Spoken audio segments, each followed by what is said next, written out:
আপনার নাম কি 2002 সালে ভোটার লিস্টে ছিল, তা সত্ত্বেও আন্ডার অ্যাডজুডিকেশনের নাম এসছে, মানে যেটা সবাই বলছে ওয়েটিংয়ে আছে? তাহলে কি করবেন? দেখুন, প্রথমে বলি যে কেন এরকম হয়েছে।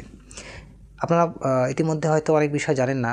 আমরা যখন ডকুমেন্টস আপলোড করি তখন যাদের নাম 2002 সালে ছিল তাদের ডকুমেন্টস আপলোড করতে গিয়ে যেটা আমরা দেখতে পেয়েছি, ইলেকশন কমিশন শুধুমাত্র একটা ডকুমেন্ট আপলোডের জায়গা রেখেছিল এবং সেখানে উল্লেখ করে দেওয়া হয়েছিল যে 2002 সালের পাতাটি শুধু ওখানে আপলোড দেওয়া যাবে, আর অন্য কোনো ডকুমেন্টস আপলোড দেওয়া যাবে না। আপনারা ইতিমধ্যে শুনেছিলেন যে চিফ ইলেকশন কমিশনার সেটাই বলেছিলেন।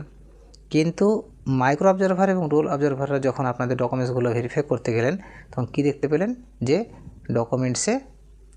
ডকুমেন্টসের যে লিস্ট সেখানে শুধুমাত্র 2002 এর পাতাটা ছাড়া কিচ্ছু নেই। তখন তারা ব্যাক করে দিয়েছেন। এইটা হচ্ছে ঘটনা।